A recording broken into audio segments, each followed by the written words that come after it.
Listo, doctor, en cuanto usted considere.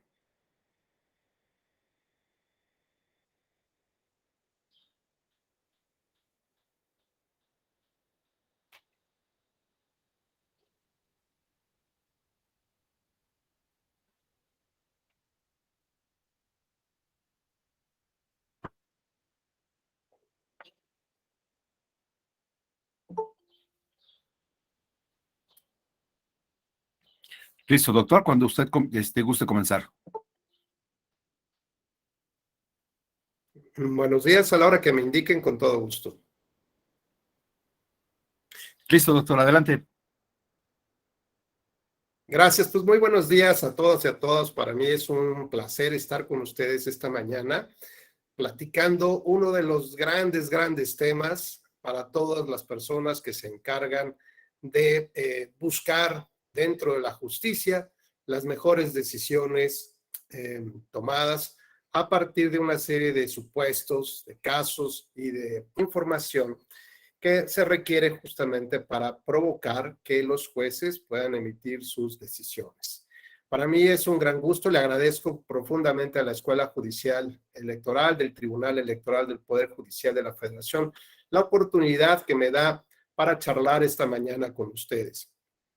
Desde aquí mi agradecimiento al magistrado presidente del Tribunal Electoral, el magistrado Reyes Rodríguez Mondragón, el magistrado Felipe de la Mata Pizaña, las magistradas y magistrados que integran la sala superior y por supuesto a la directora de la Escuela Judicial Electoral, la doctora Gabriela Rubalcaba, pues que permite justamente que tengamos la posibilidad de platicar esta mañana.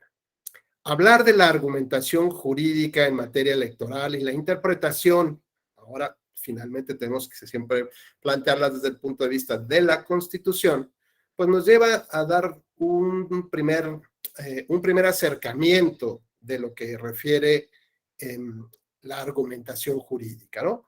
Y para algunas personas, pues argumentar implica lograr convencer a alguien más, lograr persuadir a alguien más.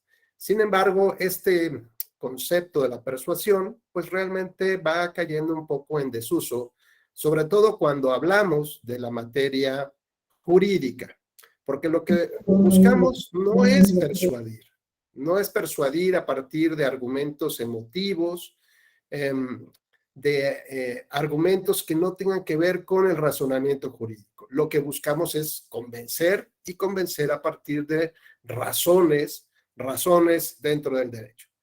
Como ya la mayoría de ustedes me conoce, las dinámicas que utilizamos para nuestra clase tiene que ver mucho con la participación de ustedes y de esta manera la haremos un poco más dinámica y además podríamos lograr otro gran objetivo que tiene que ver con la retroalimentación a partir de sus conocimientos, de sus experiencias y en cualquier momento que ustedes estimen conveniente, por favor, sírvanse preguntar a través del chat o incluso interrumpir la charla y con mucho gusto trataremos de encontrar la mejor solución al caso, aunque ya saben que no hay una única solución correcta en el derecho y es que ello, bueno, justamente nos enseña. Esto es lo que nos enseña la argumentación jurídica y la interpretación. Y decíamos que este primer acercamiento al tema de la argumentación jurídica nos presenta un enfoque muy particular. Y este enfoque tiene que ver con el cómo comunico. Y finalmente lo que busca la argumentación es generar una buena comunicación, es generar una empatía, establecer un mismo nivel de diálogo para poder generar un entendimiento. De lo contrario, si nuestro nivel de diálogo se encuentra diferenciado, pues es difícil que podamos lograr el objetivo que se está buscando. Y ese objetivo, como ustedes saben, es entablar una buena comunicación, no solo en materia jurídica, sino también en cualquier parte de nuestra vida, en cualquier ámbito de nuestra vida. Lo que necesitamos justamente es establecer esta adecuada comunicación y no solamente comunicación de lenguaje, sino también comunicar razones y particularmente en el derecho, razones jurídicas, evidentemente, para lograr convencer a partir de este tipo de elementos o de este enfoque de la comunicación.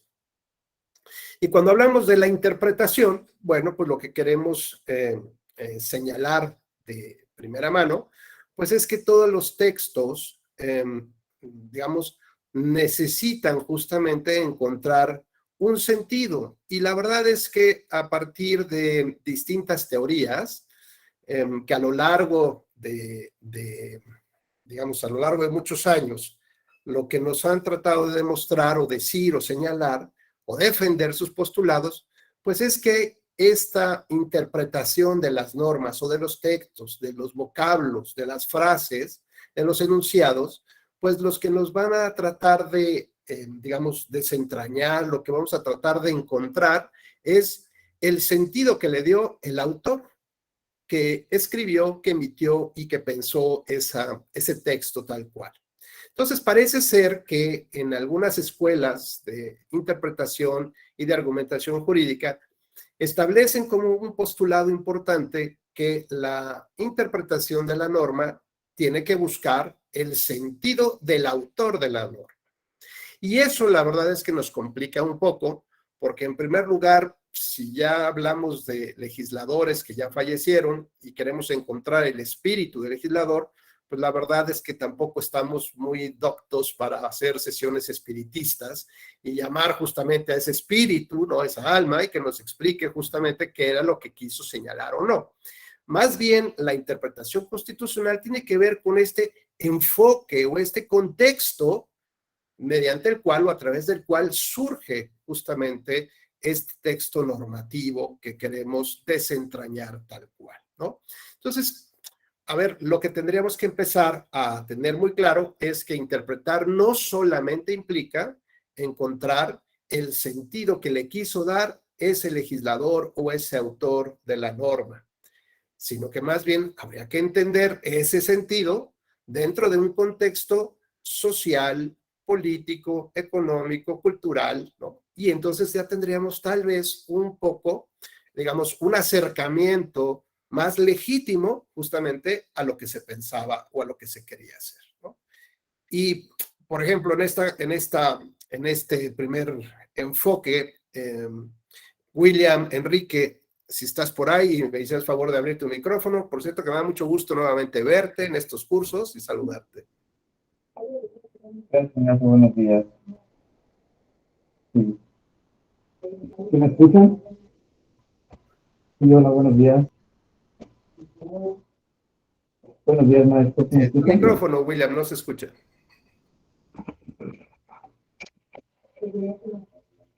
Sí, hola, buenos días. No te preocupes, no pasa nada, si no, en otro momento, si puedes solucionarlo y en otro momento platicamos. ¿Vale? Ok, Y ok. preguntaremos a Martín Cruz Herrera. Si estás por ahí, por favor, puedes prender tu micrófono. ¿Sí se me escucha? No, parece que tenemos algún problema técnico ahí porque no les escucho. ¿Sí se me escucha? Memo Durán.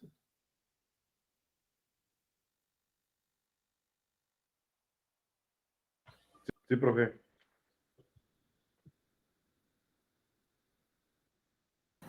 ¿A mí me escucha, doctor? ¿Doctor Rubén Becerra? ¿Me está escuchando a mí? Ah, qué curioso, yo no escucho a los compañeros. Creo que ustedes sí me escuchan. Parece que el doctor es el que no nos escucha, ¿verdad? Sí, nosotros sí lo escuchamos. Al parecer es él. Parece que usted no nos escucha, doctor. ¿Ah, ya? ¿Ya nos escucha? Ya, ahora sí, perfecto. Ok, fuerte y claro. ok, Entonces, perfecto. regresamos con William, por favor. Una disculpa. Gracias, Memo. No se preocupe, maestro. William, Buenos días, maestro. fíjate, Buenos días, gracias. doctor. Buenos días. Igualmente, gracias, buen día. Oye, William, pues a ver, en el tema de este primer acercamiento para hablar de la argumentación jurídica, es decir, lo que buscamos todos cuando intentamos argumentar es expresar nuestras ideas a partir de un lenguaje, a partir de digamos, de un contexto en el que nos estamos moviendo con el ánimo por lo menos de generar una buena comunicación, ¿no? Que me parece que eso es fundamental para poder ser escuchado, para poder emitir un mensaje necesario. Y cuando hablamos de la interpretación, también decíamos que no necesariamente se refiere, o no únicamente se refiere a desentrañar el sentido que le quiso dar el autor de esa norma en específico, sino que también habría que analizar en el contexto en el que se va desarrollando.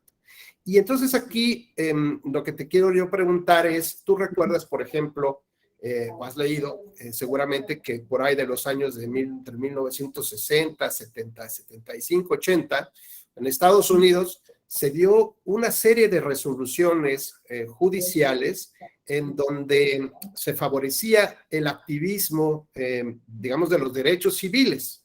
Esto es, se empezaron a reconocer ciertos derechos como para votar y ser votado de ciertos grupos en minoría o en una situación de vulnerabilidad, por ejemplo.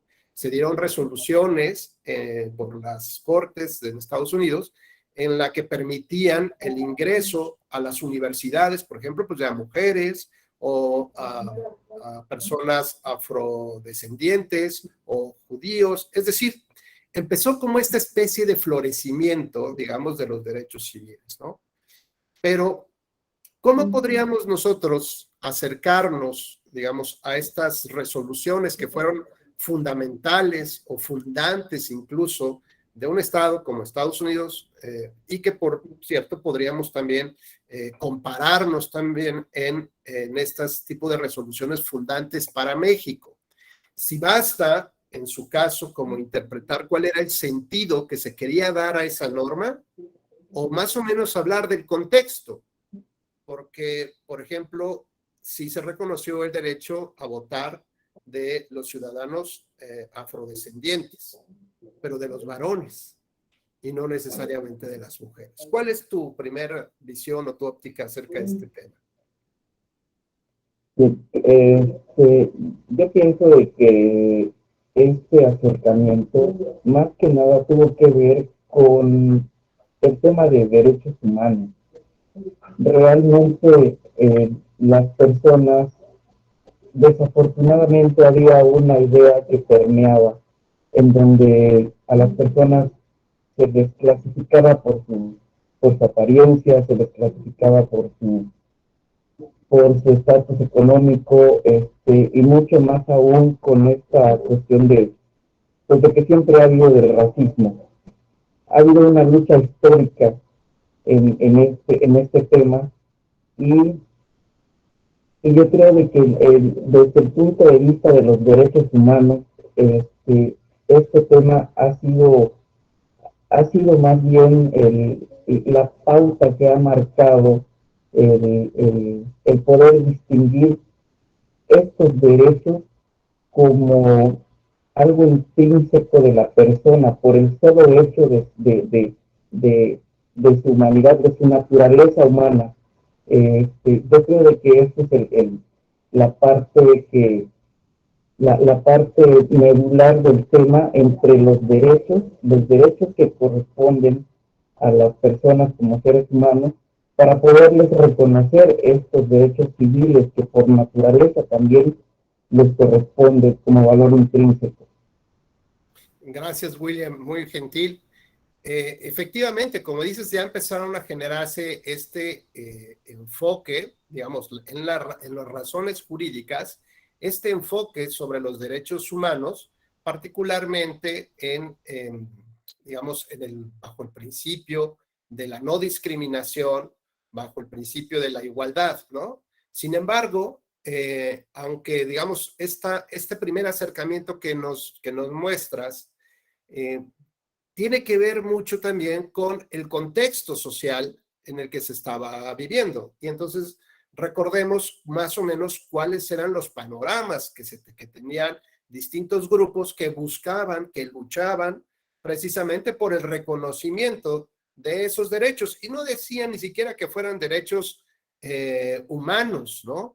Yo recuerdo algunos argumentos como decían, ¿por qué nosotros, soldados afrodescendientes, por qué si pagamos nuestros impuestos ¿Por qué si también luchamos por la patria, si morimos por la patria, por qué no nos dan el derecho o el reconocimiento de estos derechos como las demás personas, ¿no? O sea, finalmente, tanto los caucásicos, los blancos, como nosotros, pues estamos haciendo exactamente lo mismo. Y es más, decían que se esforzaban todavía más para tener este espacio dentro de una comunidad, ya no solamente por el tema de, pues porque tengo el derecho, porque soy un ser humano y haga lo que haga, me lo tienen que reconocer, no, sino lo que trataban es justificar de alguna medida por qué tendrían que ser tomados en cuenta dentro de la comunidad como las demás personas. Y en este contexto, que bien también nos platica un poco William, pues también surge un problema fundamental. Y esto tiene que ver con cómo se mira al Estado. Es decir, cuál es el papel del Estado frente a este tipo de movimientos sociales, frente a este tipo de activismo, frente, digamos, el papel que tienen los jueces en la interpretación normativa, llamémoslo así, cuando probablemente de fondo lo que tenían los jueces que analizar o ponderar justamente era cómo construir, cómo consolidar un Estado. O sea, no tanto el tema de los derechos fundamentales, sino la fortaleza de la institución estatal como tal. Y eso entonces implica una visión diferente. Implica una visión mediante la cual los derechos fundamentales o los derechos individuales, subjetivos, como le quieran llamar, pues estos derechos pasaban a un segmento, digamos, mientras no tanto afectaran la realización, la consolidación del Estado. Y bueno, pues tenemos efectivamente grandes divisiones y opiniones, corrientes también filosóficas y también pragmáticas. Por ejemplo, así como nos centramos en la época de los 60, 70 y el florecimiento de estos derechos civiles, nos colocamos en mayo de 2022, preguntándonos nuevamente por el tema del desarme o no, o el derecho a portar armas o no en Estados Unidos, después de los últimos acontecimientos que lamentable y muy triste vimos en semanas pasadas en una escuela en Texas, ¿no? Volvemos otra vez al punto. ¿Cuál es el contexto? La norma ahí está. Existe un contexto social muy complejo para poder definir entonces hacia dónde debería dirigirse esa norma, ese texto normativo que puede datar de 10, 20, 30 o 100 años incluso, o más tiempo. Entonces, ¿cuál sería, digamos, la interpretación que hoy los jueces deberían de dar a este texto normativo que limita, que restringe, que prohíbe o en su caso que permite la aportación de armas? Y alguien por ahí decía en las redes sociales, es más fácil o es más difícil que le vendan a un chico de 13 años un cigarro o una cerveza que una metralleta o que un rifle, ¿no? Entonces, digamos que nos debe de colocar en un contexto que tenemos que ser sensible, ¿no? Quienes tienen a su cargo la decisión o quienes empujan de alguna manera, los litigantes que llevan el caso con los argumentos al juez, pues tienen que tener esta visión del contexto en el que se presenta. Porque en este contexto, lo que podemos encontrar es que hay grandes desacuerdos en la sociedad. Y entonces nos tendríamos que preguntar forzosamente ¿cuál es la intervención de un juez, ¿no? De un magistrado o de un tribunal colegiado de la Suprema Corte en una época de grandes y profundas diferencias entre la sociedad? Entre grandes diferencias o postulados de cómo debe de funcionar el Estado frente a la sociedad. ¿Qué tipo de Estado es el que esta sociedad está buscando en esta época de grandes desacuerdos? Y entonces tendríamos que empezar a delimitar justamente cuáles son estas funciones del juez, que tiene a su cargo la argumentación, que es decir, la exposición de las razones jurídicas para llegar a una conclusión no solamente convincente, a una conclusión justificada en el derecho, y por otro lado, encontrar digamos, en el análisis del texto normativo, de su sistema, del funcionamiento, del fin último, de la evolución histórica, de cómo fue modificándose ese texto, a también digamos, la evolución pragmática de cómo se fue aplicando ese texto. Y entonces tenemos que arrancar de este primer punto, ¿no? Esta premisa es fundamental para saber realmente qué es lo que tiene que hacer el juez a través o derivado de estas atribuciones que le otorga el Estado de decidir y de interpretar para poder decidir, justamente. Entonces, necesitamos primero que nada definir y tener esta claridad, porque entonces podemos llegar justamente a extremos a partir de este mismo ejercicio. Dos jueces pueden llevar a cabo este mismo ejercicio de argumentación y de interpretación y llevarnos como sociedad a polos opuestos. Entonces, me parece que aquí el tema fundamental tiene que ser, en primer lugar, la justificación de la decisión y no solo la fundamentación y motivación de la decisión. ¿De acuerdo? Porque en la medida que podamos mostrar las razones que justifican la mejor decisión, es decir, de distintas opciones, ¿por qué optamos por esa decisión? Bueno, pues entonces nos dará un primer análisis objetivo de cuáles fueron el panorama, ¿no? El menú que tomó en consideración ese juez y por qué optó por esa decisión, ¿no? Como decía en una época el magistrado de José Luis de la Pesa, decía, a ver, en una carnicería no va usted a comprar pescado, ¿verdad? Bueno, pues hay que tomar decisiones. Y pareciera que este tipo de decisiones requieren, primero que nada, insisto, es ver dónde está sentado ese juez, ese tribunal frente al tipo de Estado que tenemos. Entonces, podemos tener jueces que interpretan la norma en favor de la consolidación del Estado y llevarlos a extremos como los jueces de la Alemania nazi. Finalmente eran resoluciones debidamente fundadas y motivadas, pero no eran tal vez resoluciones que estuvieran debidamente justificadas. Porque en la justificación podríamos ya agregar los pros y los contras, es decir, los beneficios que tendría, así como las restricciones de derechos que ocasionaríamos con esa toma de decisiones. Y entonces podríamos generar criterios de ponderación y decir realmente el beneficio que vamos a obtener es el adecuado, a pesar de que estemos afectando estos derechos de ciudadanía o estos derechos individuales o estos derechos fundamentales.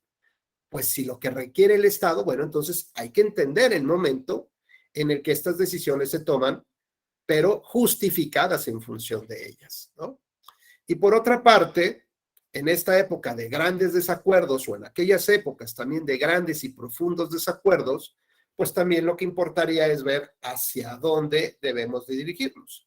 Y cuando digo hacia dónde nos dirigimos, es porque ya analizamos cuál es el tipo de Estado que requerimos, porque finalmente la soberanía reside en el pueblo, es el poder del pueblo. ¿Para quién? Para el pueblo, ¿no? Es decir, es todo para el pueblo como tal.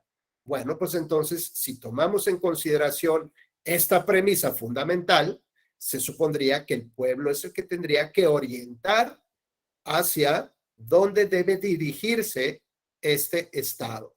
Y entonces podríamos pensar que si queremos un Estado regulador 100%, un Estado que nos delimite, que nos diga, que nos informe cómo tenemos que actuar o no, o queremos un Estado que nos dé libertades. Y fíjense cómo este debate es inacabado. Hace unas 2-3 semanas aproximadamente, hubo una propuesta que se manejó en Naciones Unidas para que la Organización Mundial de la Salud pudiera, fíjense bien, escúchenme esta frase, asumir parte de la soberanía de los estados en materia de salud. ¿Esto qué significa? Que los estados tendrían que ceder esta soberanía en materia de salud y someterse de manera vinculante a las decisiones que tomara la Organización Mundial de la Salud, por ejemplo, en el caso de las pandemias, para que pues no hubiera, digamos, distintas políticas o distintas, no sé cómo llamarlos, distintas ejecuciones de esas políticas, ¿no? Y como podrán ver ustedes en cualquier mapeo que se haga de cómo afectó la pandemia, pues ustedes podrán saber, bueno, pues en algunos lados hubo vacunas, hubo actuación temprana, hubo, por ejemplo, en el caso de los asiáticos, el tratar de controlar la pandemia en cero, ¿no? Completamente, lo que implicaba, pues, que las personas tuvieran una restricción de derechos fundamentales y no pudieran salir de sus casas, ni de sus trabajos, ni pudieran dedicarse a lo que tenían que dedicarse. Es decir, las decisiones del Estado, tomando en consideración un contexto social en el que se está viviendo, emiten ciertas normas y esas normas son las que se tienen que interpretar. ¿Cómo las vamos a interpretar los jueces? Cuando, por ejemplo, se diga que en México no puede andar circulándose después de las 6 de la tarde en época de pandemia. Pues es una clara restricción a un derecho fundamental. Pero cuando el juez lo analiza y entonces dice, tengo que interpretar la norma en función de los derechos fundamentales, pues claro, la voy a permitir. ¿Qué pasa cuando un juez analiza una demanda donde una familia pide que se vacune al menor de edad, que tiene 5 o 6 años? Y el juez dice, claro, voy a interpretar la norma y los derechos fundamentales y va por ahí y tengo que ordenar que se le aplique la vacuna. Bueno, en la decisión me parece que todos estaríamos de acuerdo. Sin embargo, las decisiones de los jueces transforman realidades, transforman vidas y no solamente resuelven un caso.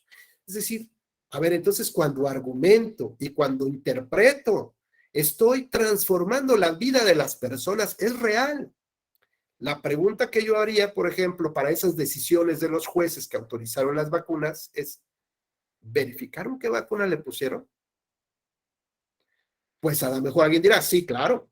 O basta con que la autoridad informe, pues ya le puse la vacuna, ¿cuál? Pues la que tenía yo. Oye, pero ¿le pusiste la vacuna adecuada para los niños? No, porque esa solamente está autorizada por Pfizer. Y entonces le puse la dosis de adulto. Oye, espérate, no puedes poner esa. Entonces vean cómo una decisión de un juez que no tiene este cálculo posterior de cómo impacta y cómo afecta al transformar estas vidas, puede tener decisiones catastróficas, porque insisto, tanto como la Constitución como el derecho no es una piedra, ¿no? No es algo que está inerte, no es algo que está fijo y que sí se mantiene, tampoco las sentencias. Y las sentencias no solamente resuelven casos, las sentencias terminan transformando vidas. Incluso la Corte Interamericana ha dicho que todos los estados miembros de la Organización de Estados Americanos, todos sus tribunales, tienen que prever un capítulo de reparación del daño. No solamente el reconocimiento al derecho afectado, sino cómo reparar, pero reparar en realidad, ¿eh? O sea, no me refiero a que digan, sí, este tribunal o esta autoridad erró en su conducta. No. ¿Cómo vas a reparar, autoridad? Y desde su punto de vista, cuando el Estado está sujeto al contencioso y resulta sancionado, resulta responsable, pues entonces el Estado tiene que proveer los mecanismos que más o menos se estimarían pudieran resarcir el derecho violado de las víctimas. Evidentemente no pueden recuperar al padre muerto, ¿no?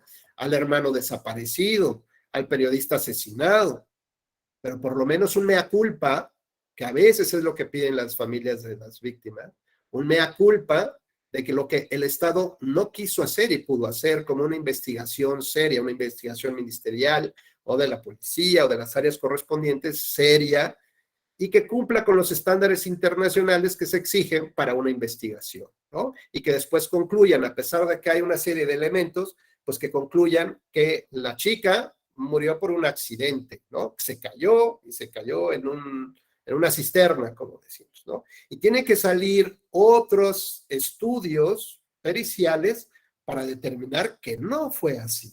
Entonces, parece entonces que el ciudadano tiene que luchar contra el propio Estado. ¿Para qué? Para que se respeten sus derechos individuales, sus garantías, para que puedan, ya no decimos maximizar sus derechos fundamentales, simplemente para respetar el mínimo ejercicio de esos derechos fundamentales. Entonces, ¿cuál es el papel de Estado que queremos? Este Estado que lleva todo un control férreo, el que dirige, ¿no?, hacia dónde deben de ir sus discípulos y la sociedad, o un Estado de libertades y que diga, pues a ver cómo le va a mi rebaño, ¿no? A ver, como cuando los papás le dicen a los chavos, ya tienes 18, hijo, y ahora sí que yo ya te di los elementos necesarios, tú tienes plena libertad para tomar tus decisiones y asumir las responsabilidades de tus decisiones. Entonces, si no tenemos claridad con el tipo de Estado, uno, que tenemos, dos, el tipo de Estado que queremos tener, pues entonces nuestra argumentación e interpretación, pues podría estar acotada y no necesariamente desarrollarse como debiera de ser. Luego, entonces, esto nos lleva a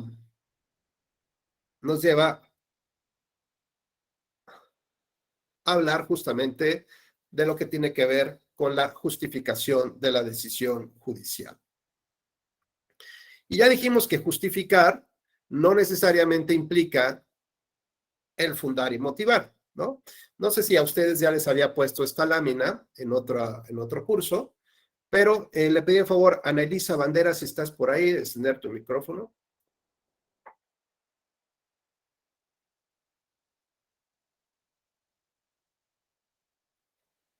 Ana Elisa Banderas. Creo que no está, no la tenemos por aquí.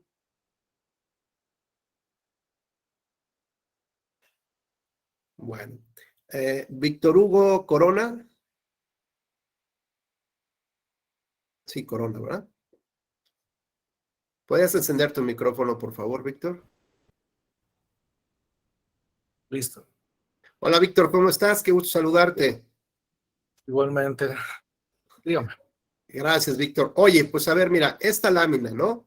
Si nos puedes más o menos describir lo que ves y la interpretación que tú le das visual a esta lámina.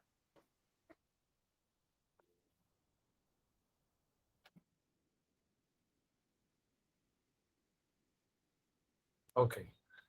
Bueno, entonces la descripción, describir lo que veo. Sí, Literalmente, un hombre en medio del cuadro con cinco puertas, cinco posibilidades, por decirlo así, solamente con una abierta en un mar de arena, junto con un reloj y algunos globos. ¿Cómo interpreto esto? Es como obviamente las puertas vienen siendo los caminos o las decisiones a tomar. Está parado sobre, digamos, tanto el reloj como la arena, están tratando de describir o de decir que el tiempo corre. muy Los bien, globos Víctor, son muchas gracias. Muy bien, me parece muy bien. Martín Cruz. Sí, doctor. Hola, Martín. ¿Cuál es tu interpretación de esta lámina? De esta imagen. Bueno, muy parecida a la del compañero Víctor, que es un hombre que está en medio de la composición, está en un desierto, hay 5 puertas rojas, también lo veo como alternativas que puede tomar, globos rojos y también un reloj, que también podría ser que está señalando el transcurso del tiempo.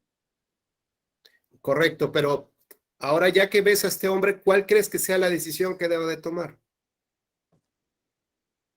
La decisión que tomar, bueno, pues atendiendo a los elementos que da el cuadro, no hay ningún elemento que me permita señalar o responder esa pregunta, porque todas las alternativas son igualmente admisibles.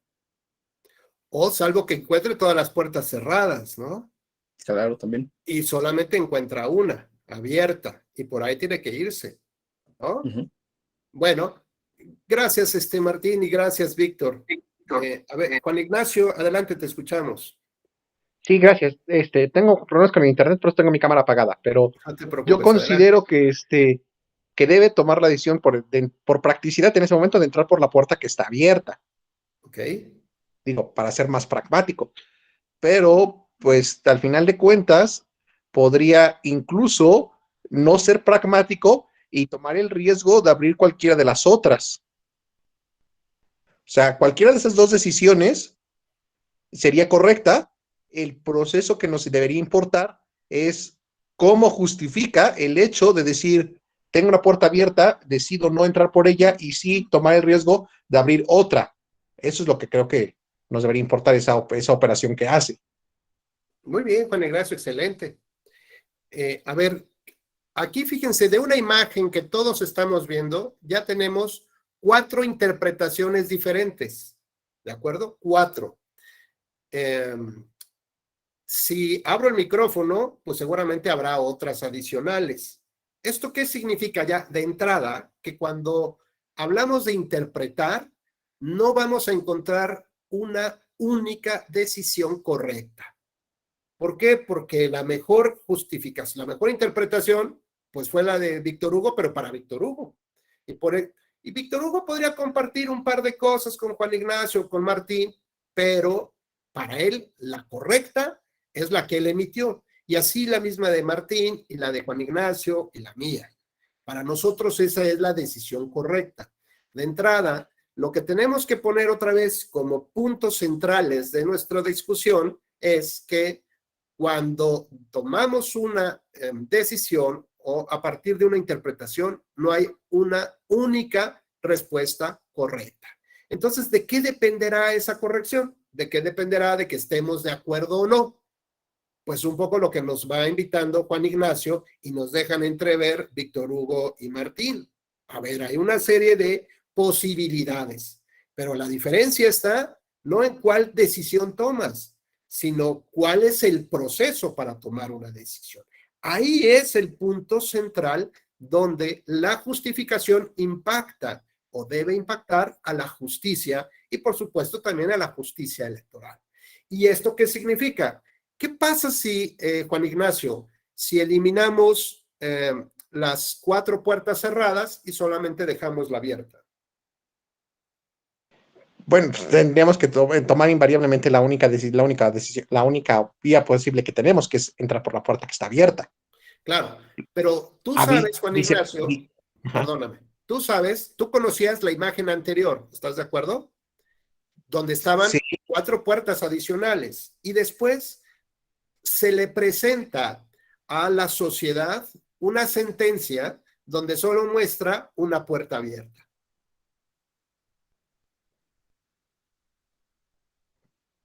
¿Cómo ves ese tema? ¿Es correcto o no es correcto? Creo yo que en ese sentido no es del todo correcto, porque estás tratando de justificar una decisión de manera inducida. Pues es que era la única posibilidad que yo tenía, ¿no? Y creo que todos nos hemos enfrentado a la continua toma de decisiones. Y yo creo que nadie hemos experimentado una decisión sobre una única alternativa, sino que toda la vida estamos descartando. Entonces, si a mí me presenta una decisión con argumentos, es que era la única puerta, pues me parece que ya hay una inducción que sesga la posible reflexión sobre esa misma toma de decisiones. Correcto, Entonces, porque fíjense como lo señala Juan Ignacio, si yo nada más presento esta imagen donde hay un reloj, un hombre y una puerta, pues puedo emitir una serie de argumentos que soportan mis razones jurídicas y decir que, bueno, pues que estaba en el contexto del desierto y que tenía que buscar una salida y tuvo que caminar, ¿no? Es decir, empiezo a expresar razones por las cuales voy a llegar a tomar esta decisión y tomó la decisión de entrar por la puerta que estaba abierta, ni siquiera estaba cerrada, ¿no? A pesar de que tenía un desierto de posibilidades, un mundo de posibilidades, fue y se metió por donde estaba una puerta abierta. O sea, qué loco está esto, ¿no? Es como aquel chiste del que va caminando con que van en el desierto y chocan y arrancan, no sé qué, una ventana, ¿no? Del camión o del autobús donde iba y le preguntan que para qué llevaba la puerta con la ventana. Y dice, pues por si me da calor, pues bajo el vidrio, ¿no? Entonces, ¿cómo es posible que quieras entrar por una puerta que está abierta en el desierto? Bueno, yo ya di las razones por las cuales tomé la decisión de atravesar una puerta abierta en el desierto. Y eso implica entonces la motivación. Históricamente, digamos, la evolución del concepto motivar estaba relacionada con la explicación de las razones del por qué llegué a esa decisión. El problema es que nos centramos, o la forma como analizamos este concepto, pues se refería únicamente a expresar los motivos que me llevaron a ese punto. Pero nunca me enseñaron la imagen anterior. Nunca me enseñaron que había otras 4 o 5 puertas o otras posibilidades que el juez analizó y optó por la mejor decisión a partir de un balance de razones jurídicas, de pros y de contras. Y al final, a lo mejor yo no estaría de acuerdo con que tomara esa decisión, ¿no? No estoy de acuerdo, pero la entiendo perfectamente por qué la tomaste. Yo podría tal vez contraargumentar que había otras razones que debiste valorar y tomar en cuenta. Pero fíjense entonces dónde está la discusión. La discusión ya no está en la decisión final. La decisión está en el proceso de razonamientos y de argumentación para llegar a una conclusión. Eso es, digamos, lo más relevante que nos ha mostrado la teoría de la argumentación jurídica, ¿no? El cuestionar cómo llegamos a una decisión, sin importar cuál sea. La decisión es lo de menos. Lo que realmente nos debe importar son los distintos caminos que recorremos para advertir si es una buena opción o no. Entonces, si como platicábamos hace ratito con su compañero Juan Ignacio, si solo en la sentencia les presento la imagen de una puerta abierta por la cual hay que atravesar y les explico por qué o cómo llegué a ese punto, pues aparentemente cumpliría yo con el mandato constitucional de tener una resolución debidamente motivada. Y bueno, si ya la acompaño con los argumentos, los fundamentos jurídicos que lo soportan, pues entonces tendría yo una decisión debidamente fundada y motivada. La pregunta es, ¿tendría yo una decisión justificada también? Pues no lo sabemos. ¿Por qué? Porque nadie nos mostró la lámina anterior. Entonces, ¿qué es lo que se requiere? Lo que se busca es que la argumentación y la interpretación nos muestren también otras posibilidades y también nos muestren cuáles son esos razonamientos de ponderación que se dan para valorar y tomar la mejor decisión. Ese es, digamos, el punto más relevante que nos enseña las teorías de la argumentación jurídica. Gracias, Juan Ignacio. ¿Alguien más vi que quería participar por aquí? ¿Alguien más vi que levantó la mano? ¿No? Bueno, si no, nos seguimos entonces.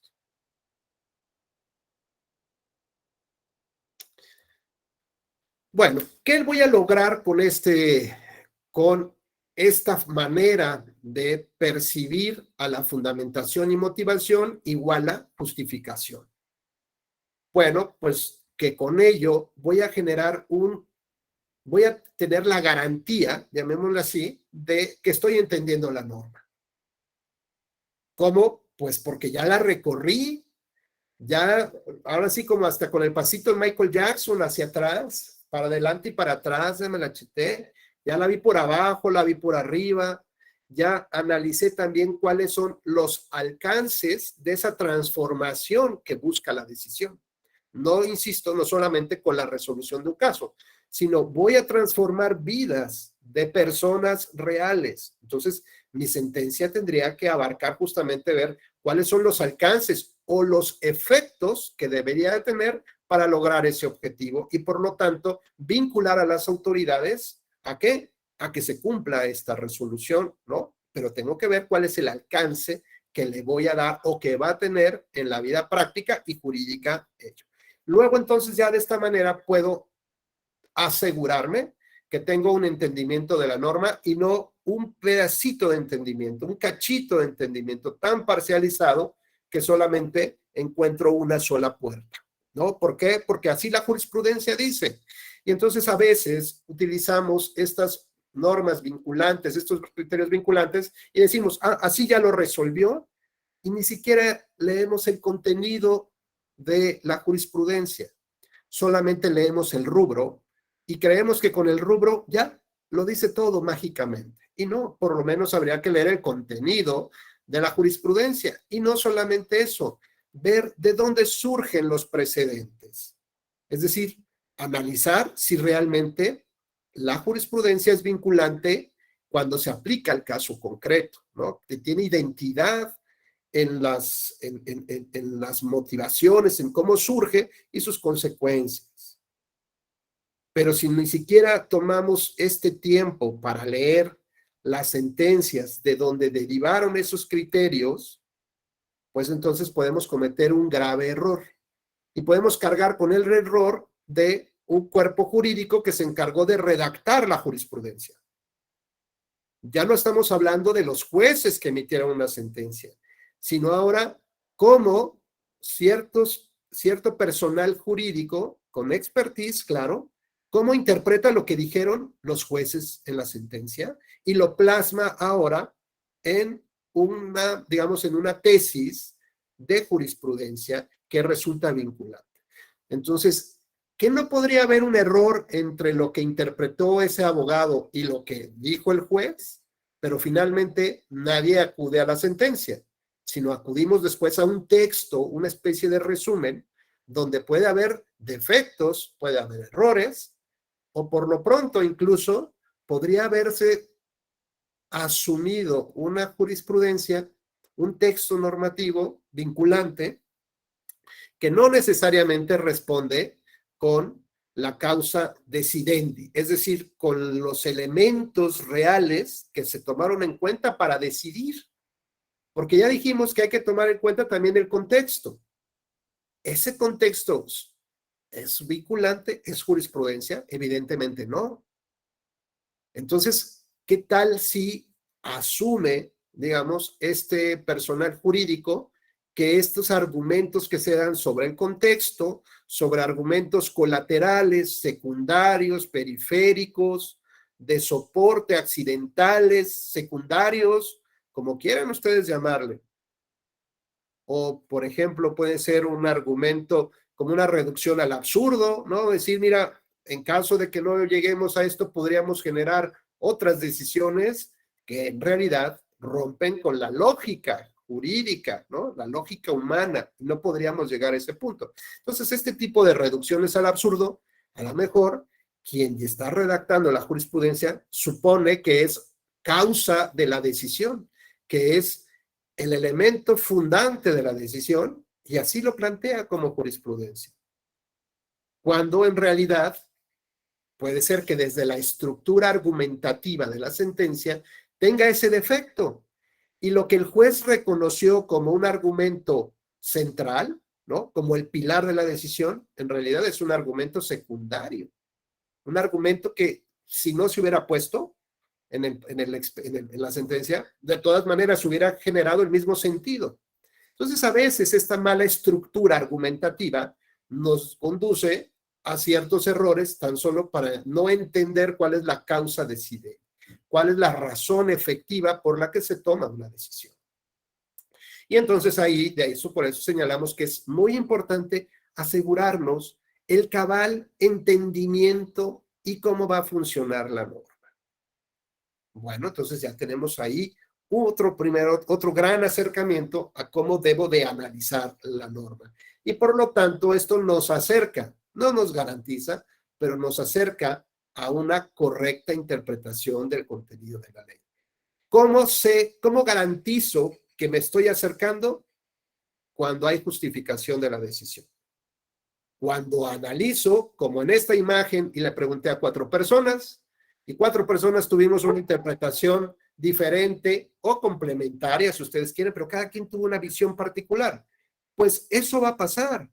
Cuando interpreto una norma, necesito tener esta visión, ¿no? De mis otros compañeros, decir, bueno, ¿y de qué otra manera le puedo entrar? ¿De qué otra manera se puede interpretar? Si hago una interpretación estricta de la norma, si me voy por la parte de sus palabras, el sentido que le quiso dar ese legislador dentro de ese contexto en el que lo emitió, o me voy por una interpretación mucho más amplia que procure respetar o maximizar cierto tipo de principios, como el principio dispositivo, el de equilibrio entre las partes.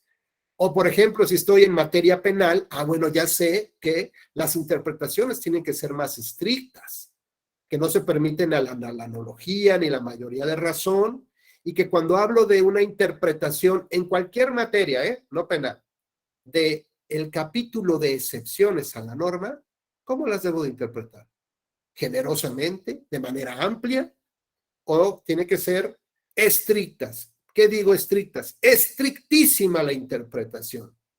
¿Por qué? Porque debo de entender para qué funciona una excepción a la norma. ¿Cuál es, por ejemplo, la motivación que existía de una sentencia o de una norma que después se interpretó una sentencia para penalizar el aborto y dejar algunas excepciones previstas por las cuales se podía, digamos, no eran punibles las personas que practicaban el aborto, tanto de manera personal, las mujeres, como los médicos o personas que favorecían de alguna manera, instrumentaban o apoyaban a la toma de estas decisiones. Bueno, pues entonces cuando hablamos de supuestos de excepción, significa que tengo que entender cuál es el valor relevante de la norma, ¿no? Lo que está intentando proteger y por qué solamente en ciertos casos podríamos lograr o generar una consecuencia diferente a la que está previendo la norma. Pero esto entonces, ¿qué significaba? Pues significaba que el aborto era un hecho o una conducta antijurídica, reprochable, punible en cualquiera de sus formas. Sin embargo, había otras razones de peso que ponderar, ¿no? Y lo que había que buscar no era cuáles eran esas, digamos, esos textos que el legislador estableció, sino cuáles eran esos principios que trataba de rescatar el legislador estableciendo este tipo de excepciones.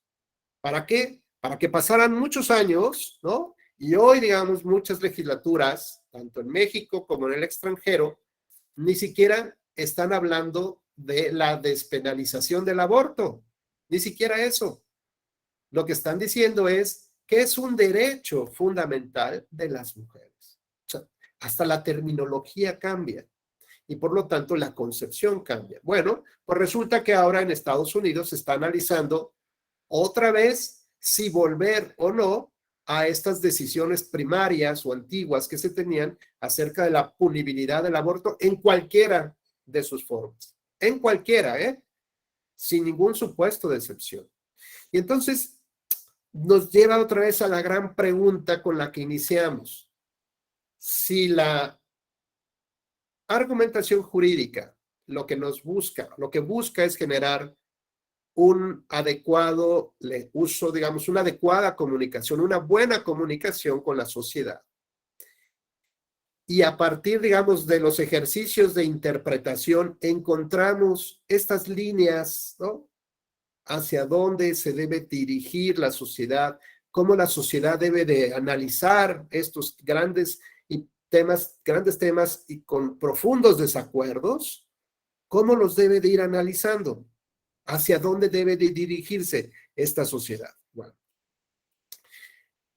pareciera entonces que con la reviviscencia de este debate sobre si es una conducta antijurídica irreprochable por parte del Estado el tema del aborto, o simplemente es un derecho de las mujeres. Y ahí vienen muchas variantes y cualificaciones y supuestos. Entonces la pregunta es, ¿no nos ha servido la argumentación jurídica para esto?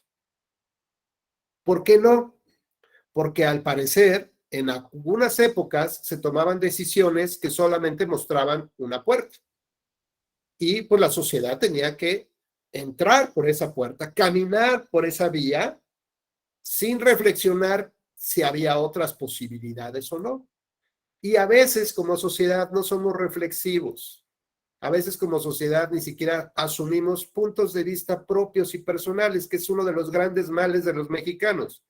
no tenemos debate, no nos interesa abrir debate, nos da flojera debatir, no nos interesa o nos da miedo a lo mejor, aquí entre nos, exponer nuestras ideas, que vean quiénes somos y cómo pensamos. Entonces mejor hay que ser como los demás. Fíjense que una vez dando una clase en Memo, les platico, Annalisa y William y todos los demás, les platico, estando en Monterrey, fíjense que fui a una película en aquellas épocas que hablaba, creo que la dirigía Mel Gibson, si mal no recuerdo, y que proponía una tesis de cómo se había generado el exterminio prácticamente de la civilización maya. No sé si alguno de ustedes la vio.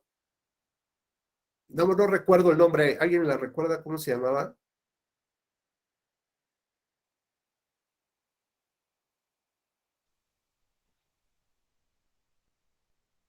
¿Alguien sabe? ¿No es la de Apocalipto? Apocalipto. Es Esa, justamente. Apocalipto, Gracias, Juan exacto, Ignacio. Apocalipto. Gracias, Memo. Digo, por quien la quiera ver después, ¿no? No por otra cosa, ni le ando promocionando la peli ni nada. Apocalipto. Y entonces, pues estuvo interesante la peli, la verdad, y ya salimos del cine y entonces veo a un grupo de chavos, yo en esa época daba clases en la licenciatura, y veo un grupo de chavos así como de universidad, y entonces se van caminando así como en bolita, y uno se escucha como uno les dice a los demás, a ver, güey, es que así no terminaron los mayas. O sea, así no fue, güey. Ya saben ese tonito ahí, regio. Y entonces se paran todos un poco, le hacen círculo y le dicen, no, entonces, ¿cómo? Bueno, yo también me detuve, ¿no? Porque yo daba clases de argumentación en esas épocas. Y decía, ¿qué es lo natural que va a venir? Pues viene una explicación de tu decisión, del por qué consideras que así no terminaron los mayas, ¿no? Y por lo menos hubo una voz que cuestionó, dijo, pues, o sea, si no fue así, entonces, ¿cómo? Se hizo un silencio sepulcral ahí y el chavo que dijo así no terminaron las mayas concluyó de esta manera. ¿Qué güey, qué estudiaste tú en la nocturna o qué cosa? O sea, por Dios, que no sabes, se rieron todos y se fueron. Y todos rechazaron una reflexión, un debate. Y eso a veces hacemos. No nos gusta. ¿Saben qué? No es que no nos guste confrontar nuestras ideas con otras personas. Más bien lo que yo les diría es, no nos gusta vernos en un espejo y saber quiénes somos y qué pensamos. No nos gusta. Y la verdad es que cuando estudiamos un poco de filosofía política, filosofía de la justicia, filosofía del derecho, ¿saben qué es lo más interesante que a mí me ha pasado y que comparto con ustedes? Es que en realidad es una aventura, porque no sabes a dónde te va a conducir. Por ejemplo, yo hoy tengo una idea muy particular, pero es mi idea acerca del tema del aborto y de cierto tipo de derechos. Yo tengo mi propia idea de lo que es el feminismo y el machismo, y puede estar mal o estar bien, no lo sé, pero tampoco busco la corrección. Pero por lo pronto, yo ya hice un ejercicio de análisis para tener una postura personal y que en el día que quieran la platicamos y no busca convencer a nadie, ¿no? Simplemente exponer mis razones. Pero ¿cuántos de nosotros dejamos pasar temas y no asumimos un punto de vista personal? Pues porque así es, porque así lo pienso, porque así lo dijo el Twitter, porque así esto es lo que dicen las redes sociales, ¿no? Porque sí, este actor de Los Piratas del Caribe tenía toda la razón, ¿no? Y la verdad es que ni siquiera investigamos un poquito más, pero ya asumimos conclusiones, es decir, entramos todos por esa misma puerta que alguien nos abrió y como borreguitos, ¿no? Yo a veces digo, peor que borreguitos, como Walking Dead, somos hordas salvajes que vamos hacia un punto sin saber ni siquiera a dónde nos va a llevar ese punto o cuál es el interés de llevarnos a ese punto. Y a veces así pasamos nuestra vida como hordas de Walking Dead, ¿no? De estos vivos o estos muertos vivientes, como les llaman, porque tampoco interactuamos, rechazamos la reflexión personal y nos da miedo exponerla ante un amigo, ante la pareja, ante nuestros hijos, ¿no? Pasaba también una época cuando mi hija mayor, que hoy ya tiene 20 años, era chiquita, ¿no? Era pequeñita, Y entonces le decía yo que se pusiera el cinturón de seguridad en el vehículo, ¿no? Y me preguntaba, ¿por qué, papá? Y yo, hija, ve la hora, ¿no? Ahí está el reloj en la arena, ve la hora, ya nos tenemos que ir y luego el tráfico y tal, ponte el cinturón. No, o sea, ¿por qué me voy a poner el cinturón? Y era un, ¿por qué me voy a poner el cinturón, no? Entonces ahí me ponía a prueba como profesor de argumentación jurídica y como papá. Y entonces en mi desesperación, lo que terminé diciendo emitiendo fue un argumento de autoridad. Porque soy tu padre, te lo pones y te callas, ¿no? Ese fue un argumento de autoridad, porque en ese momento yo representaba autoridad para ella. Hoy quién sabe, no lo sé. Pero igual y su mamá hubiera dicho lo contrario y seguramente era otro argumento de autoridad, tal vez mucho más poderoso que el mío, ¿no? Y que seguramente ahí vamos a debatir sobre quién tiene más autoridad, no sobre los argumentos, sino quién emite los argumentos.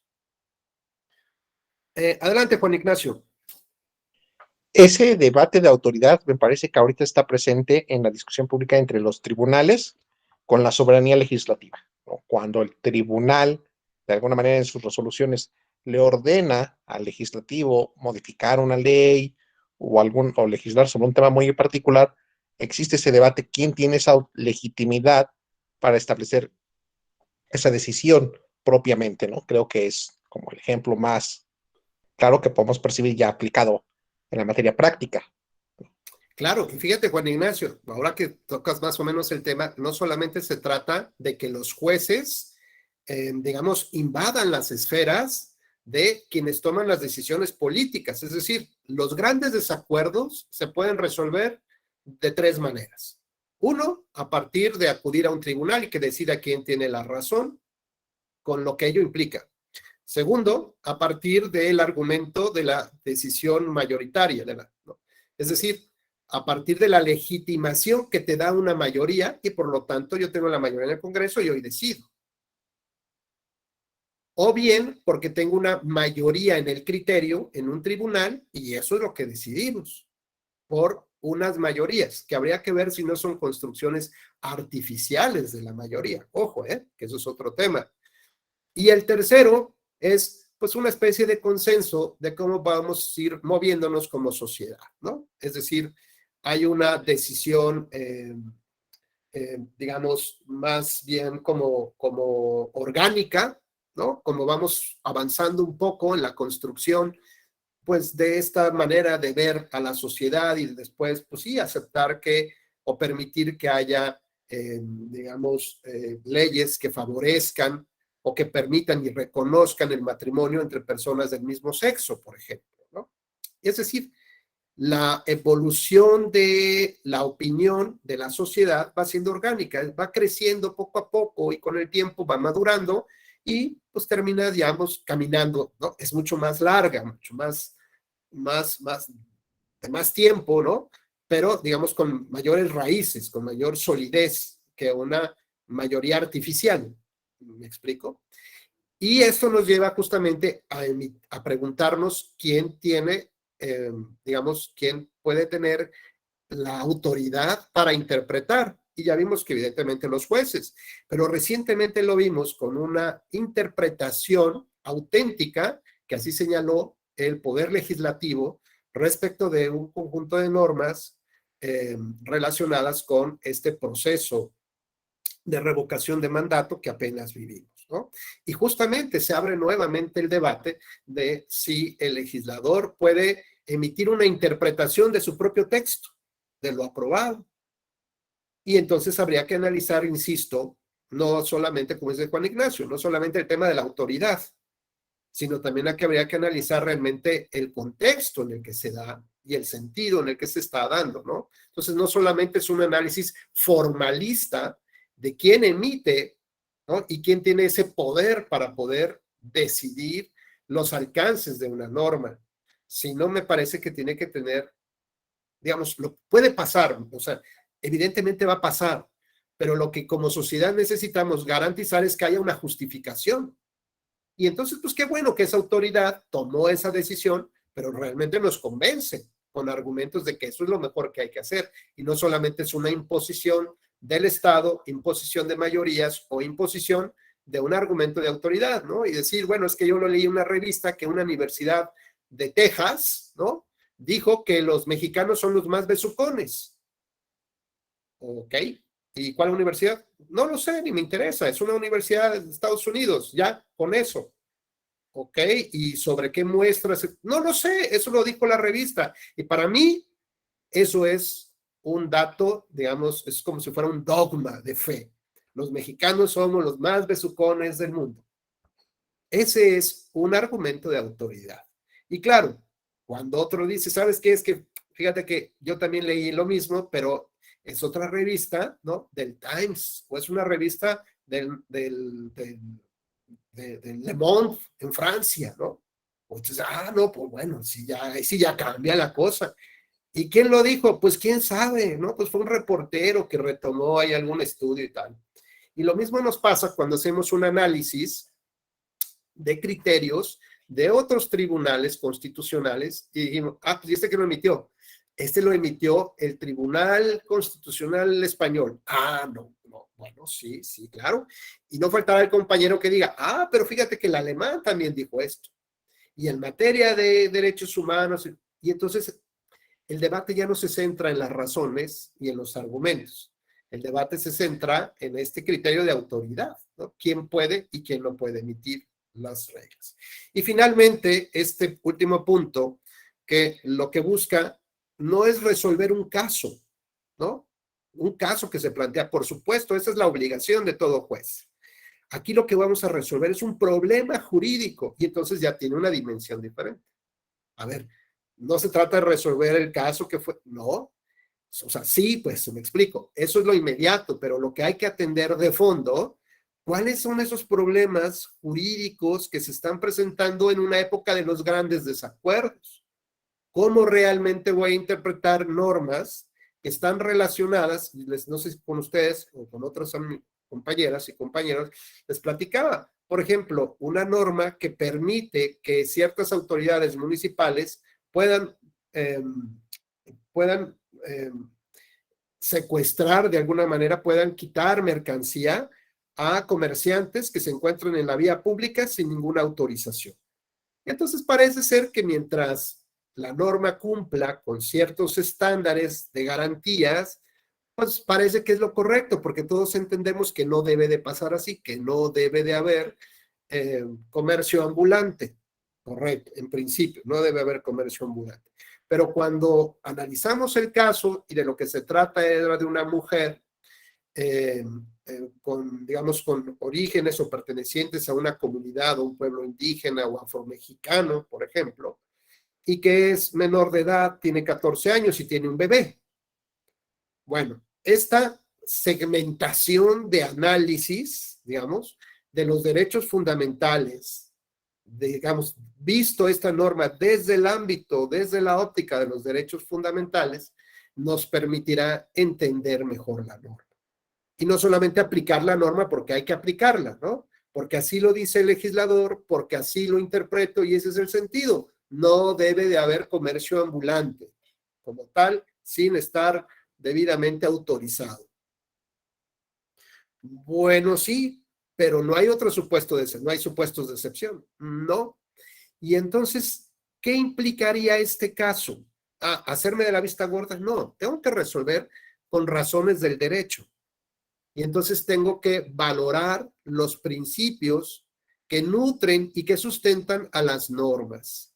Y entonces sí darme cuenta que existe un principio de regulación, un principio de orden, un principio del comercio, un principio de la posibilidad de mantenerte, de dedicarte a la profesión que tú quieras, y mientras los productos que vendas estén dentro del comercio. Y entonces voy entendiendo justamente, como dice la primera parte de esta lámina, asegurarme el cabal cumplimiento a partir de una correcta interpretación con justificación de la norma. Y entonces puedo dar ya razones del derecho que se convertirán en argumentos jurídicos y que sustentarán mediante la justificación una decisión judicial. Bueno, ya con este armado de rompecabezas ya nos queda un poquito mucho, bueno, creo yo, espero, más claro de qué hablamos cuando hablamos de la argumentación y de la interpretación jurídicas.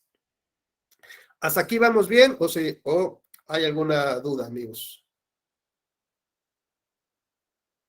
¿Ahí vamos? Bueno. Tenemos esta imagen que justamente a mí lo primero que me sorprende es la cara del niño que aparece hasta con la boca abierta, que está sorprendido de lo que está viendo, ¿no? Es decir, el niño está viviendo una experiencia en el cine en tercera dimensión. Y para ello, adelante, Juan Ignacio, creo que tienes levantada tu mano, adelante. No, perdón, fue por error, estaba escuchando esta No pasa explicación. nada. A ver, le vamos a preguntar por acá a alguna de nuestras compañeras que no haya participado, por favor, que abra su micrófono. A ver, aquí me aparece Janet Kawish. Si está por ahí, por favor, que abra su micro.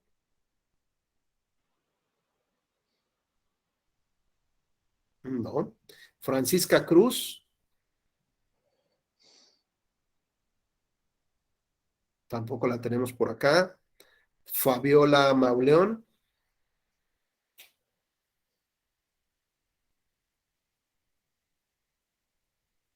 Tampoco. Ana Paola.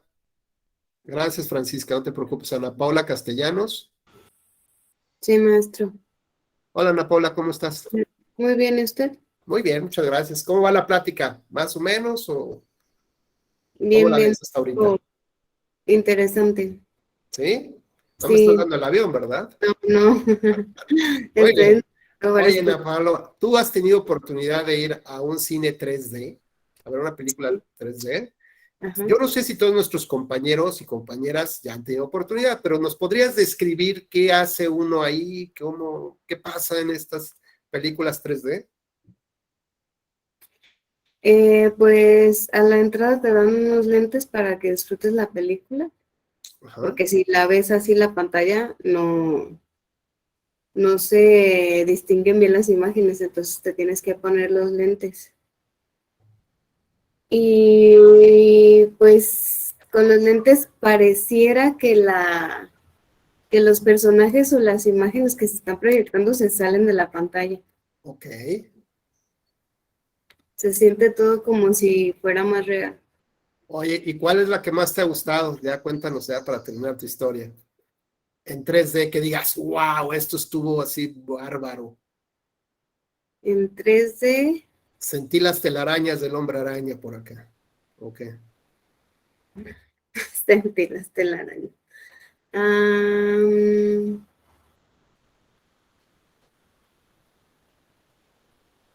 3D, no recuerdo cuál fue la última que vi en 3D, para serle franca.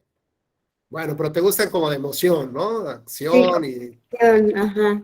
todo eso. Bueno, imagínate ver al Top Gun, a Tom Cruise ahí cerquita, sentado junto a tu banca, pues seguramente va a ser toda una experiencia, ¿no? Religiosa, claro. Bueno, ahí sí ya no sé si tanto, pero bueno, muchas gracias, Ana Paola, muy gentil. Bueno, pues como nos dice nuestra compañera Ana, estas películas 3D nos permite ver en distintos planos, ¿no? Y disfrutar de la película, pero más que disfrutar, vean la cara del niño, la boca abierta, lo que está viviendo es una experiencia el niño, ¿no? O sea, no solamente estoy disfrutando la película, no, como dice Ana, estás sintiendo que formas parte de la película o que los personajes salen y conviven de alguna manera, ¿no? En tu entorno muy cercano.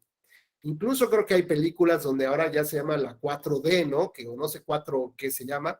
Que te mueve y te salpican y te echan aire y tal cosa. Y hay otro tipo de películas que incluso sientes que, bueno, salta de la pantalla hasta tu lugar, ¿no? Y te espantas porque crees que te va a tocar o te va a hacer van a tener alguna interacción contigo. Bueno, esto de tener lentes 3D es una recomendación que les voy a dar, porque lo que van a vivir ustedes con estos lentes es una experiencia, ¿vale? No solamente van a leer, no solamente van a ver en 2 planos, sino van a tener una experiencia. Y créanme que hay lentes especiales para interpretar. Ya los voy a sacar al mercado próximamente, ¿eh? Entonces, uno se pone estos lentes y en automático van a vivir toda una experiencia sensorial de lo que es interpretar el derecho y argumentar el derecho. Y les voy a recomendar que la manera de obtener estos lentes o sus propios lentes es que ustedes siempre que vayan a realizar un ejercicio de interpretación y argumentación tengan algo, que es una recomendación que les doy, algo que definitivamente identifique el ejercicio que van a hacer. Y les voy a poner un ejemplo. Cuando terminé la carrera de Derecho, mi papá no fue abogado, mi papá falleció hace muchos, muchos años, y fíjense que me regaló, de mi titulación, me regaló uno de estos como aparatitos que uno cierra un ojo, abre el otro, y tiene como cristalitos de colores y un espejo. Y espejo, ¿se acuerdan? ¿Cómo se llama ese? Y si lo giras, te va dando distintas figuras. ¿Saben cómo se llama ese?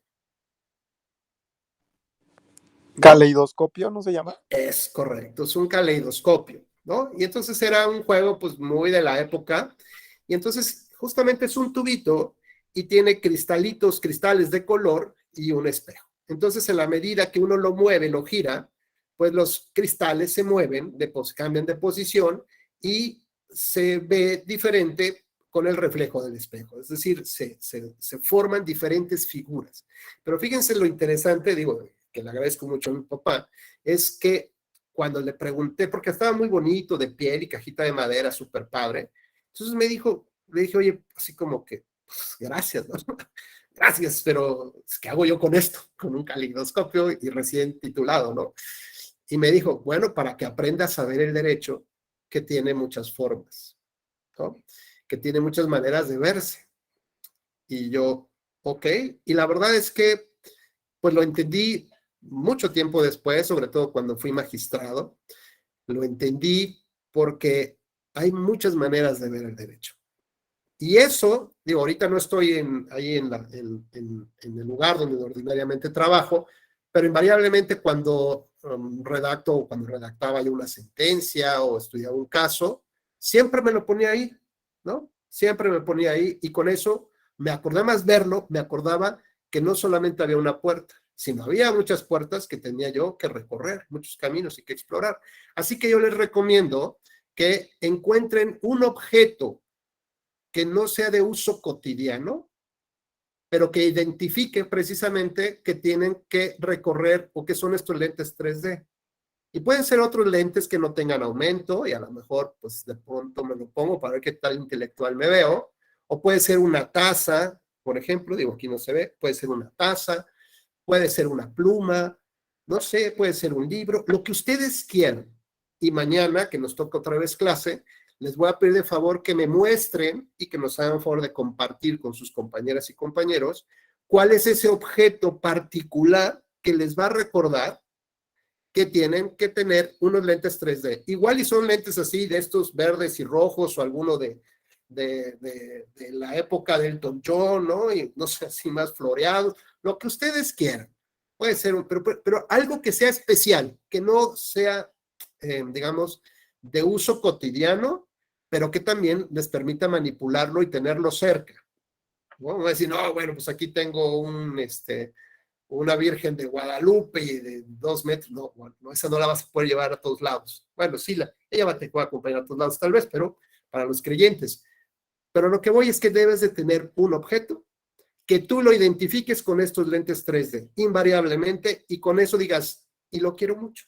O sea, entonces, por favor, para mañana, tienen toda la tarde para escoger cuáles van a ser sus lentes 3D en la interpretación del derecho, ¿no? Para poder vivir justamente la experiencia como este niño, por lo cual esto nos indica que en mi esquema de trabajo tengo que pensar mejor las cosas. Y el pensar mejor me va a orillar justamente a tomar en consideración lo que hemos platicado. Primer punto, La argumentación jurídica lo que implica es, o lo que busca es tener una buena comunicación, tener empatía con la persona con la que estoy comunicándome y por supuesto que lo que intento es convencerlo, no persuadirlo con argumentos emotivos, no, convencerlo con razones jurídicas que ya expuestas en el papel se convierten en argumentos jurídicos. Entonces tengo que tener una estrategia de análisis y de cómo abordar las cosas. ¿Qué debo de tener? Miren, como este chico, ¿no? Que está ya, tiene su escritorio listo, su lamparita por sí, luego llega la tarde y tiene a lo mejor aparte de su taza, a lo mejor yo le voy a poner así, que su taza son sus lentes 3D, ¿no? Independientemente que con esa taza toma un rico café, de esos que se preparan con tiempo, sabrosos, o un té, ¿no? Lo que a ustedes les guste. Bueno, ver esa taza le va a recordar que tiene que tener sus lentes 3D, que va a empezar a ver una película en tercera dimensión y como dice Ana Pau, no puedes verla sin lentes.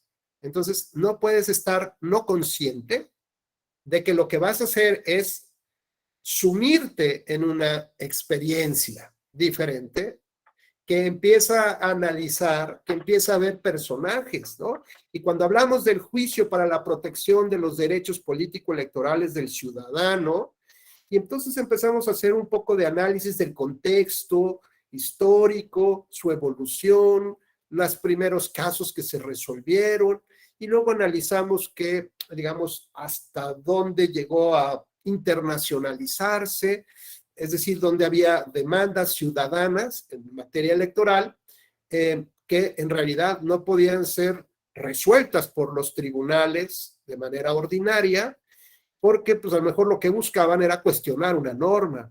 Y entonces tuvieron que, digamos, ese caso tuvo que viajar muchos kilómetros hasta llegar a Washington, ¿no? Imagínense cuando se presenta el caso, si fuera serie de televisión, ¿no? Pues llegaría Tom Cruise como abogado y entonces llegaría ahí con su demanda y empezaría a platicar con los miembros de la Comisión Interamericana y le debatirían y le preguntarían y entonces le dirían que no y le rechazan y regresa y entonces presenta su caso mucho más estudiado después de tener un quiebre amoroso y reencontrar su propia vida y tal, se esfuerza y presenta un gran caso.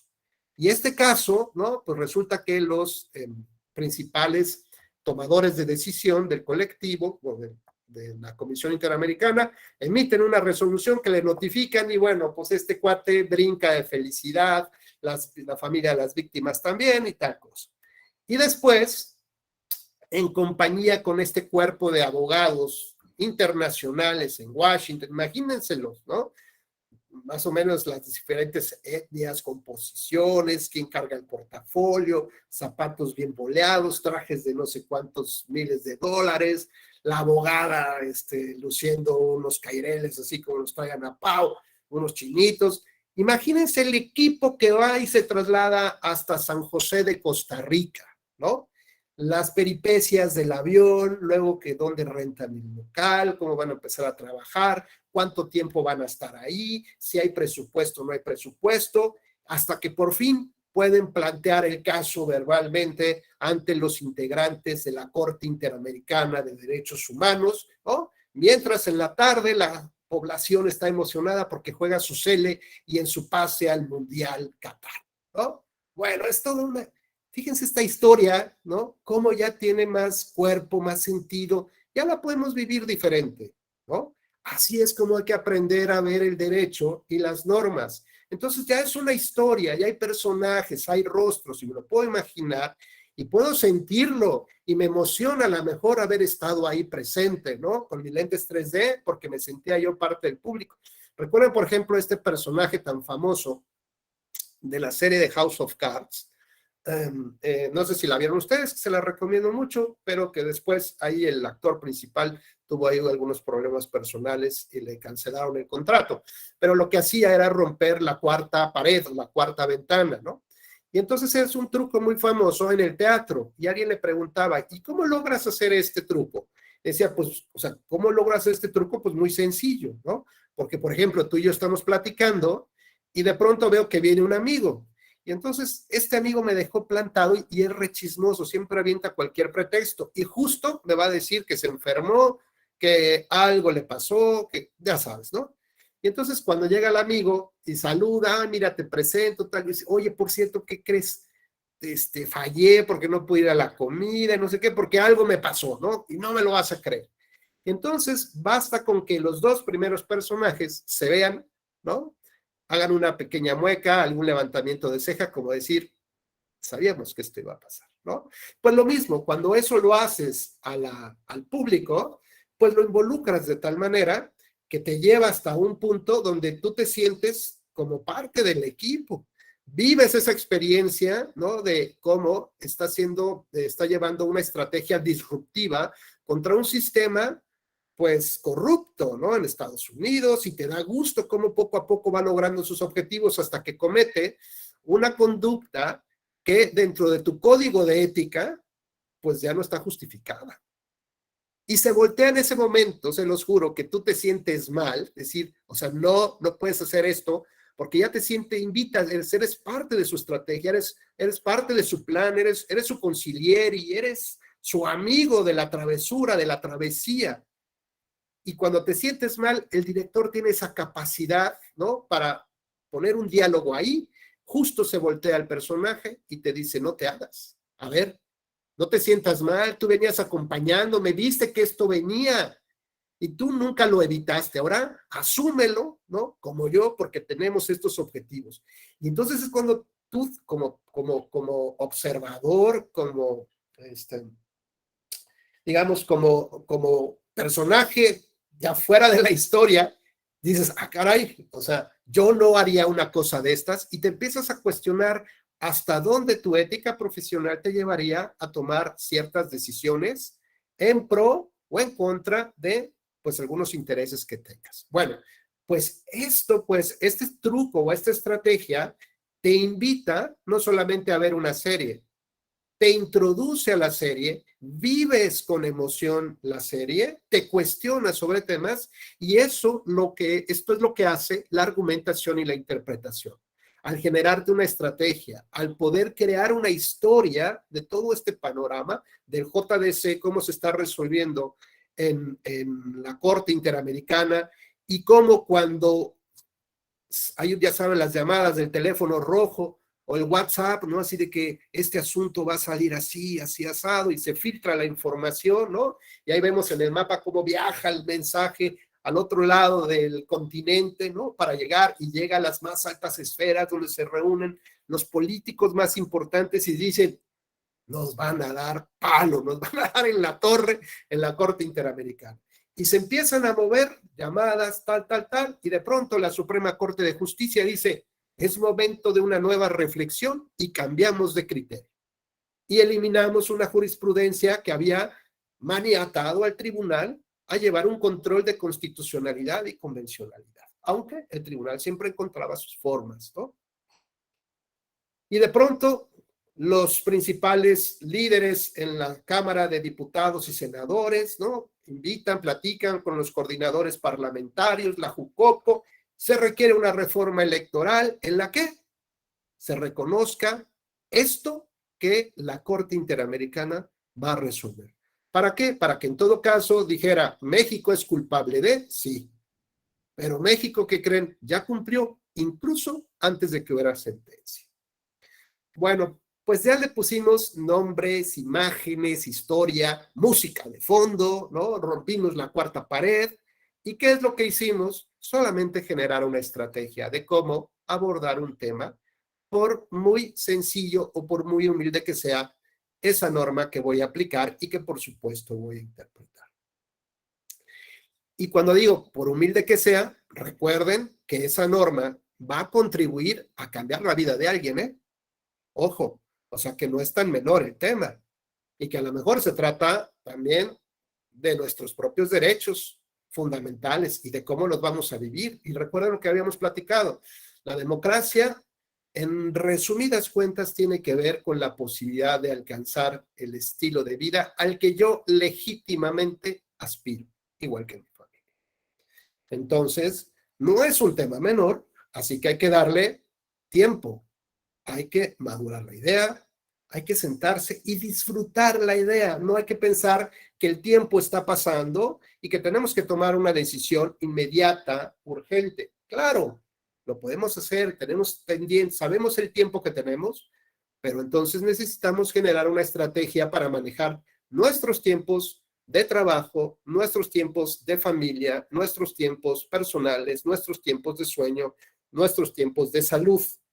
Una buena estrategia seguramente nos va a permitir transitar de una manera más agradable, más contenta y más seria, justamente,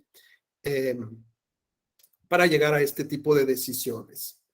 Entonces, ¿cuál es, digamos, qué es lo que buscamos? Pues es realizar un análisis objetivo, ya dijimos, y la evaluación de un problema jurídico, ¿con qué finalidad? De generarnos una posición como tal. Bueno, ¿qué es lo que vamos a lograr con esta estrategia?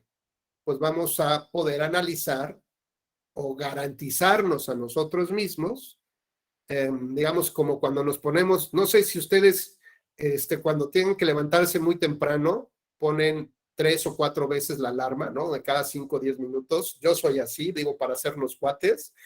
Yo soy así, pongo 4 veces la alarma, por si la primera no la oigo, segundo la sé. Y hasta la cuarta o quinta, ¿no? Y ya, ahí sí ya no hay más, no hay tema mayor, ¿no? Bueno, pues eso es un control, ¿no? Nos tranquiliza que podemos dormir a gusto, como dicen, a pierna suelta, y no estar despertándonos cada 15, 20 minutos por ver si ya va a sonar el despertador o no. Bueno, este control que nos da esta tranquilidad nos va a permitir, primero que nada, poder entender cuál es el contenido y los alcances de un derecho fundamental. Y ya hemos platicado que todas las actividades de las personas, todas, como si fuera un teatro guiñol, un gran teatro guiñol, todas estas personas que interactúan de una y otra manera a partir de las historias que cada quien cuenta, están unidas con un hilo, ¿no? Y llegan a este gran titiritero que mueve los hilos. Bueno, estos hilos que dan la posibilidad de movimiento a las personas y de interacción son normas jurídicas. Son normas establecidas en los códigos procesales, códigos sustantivos, en reglamentos, lineamientos, donde ustedes quieran que encuentren una norma jurídica. Bueno, estas líneas que llevan a este gran titiritero justamente son las normas jurídicas. Y ese a donde llegan, a donde se reciben todas estas líneas, pues es la Constitución. Así que cualquier pequeño movimiento de una mano, de la cabeza, cualquier interacción o un pasito Michael Jackson, tiene que ver con la Constitución. Cualquier cosa que nosotros hagamos está relacionada con la Constitución. Lo que tenemos que hacer entonces es seguir el hilo que nos conduce para ver dónde aterriza en la Constitución y de ahí extraer justamente cuál es el principio.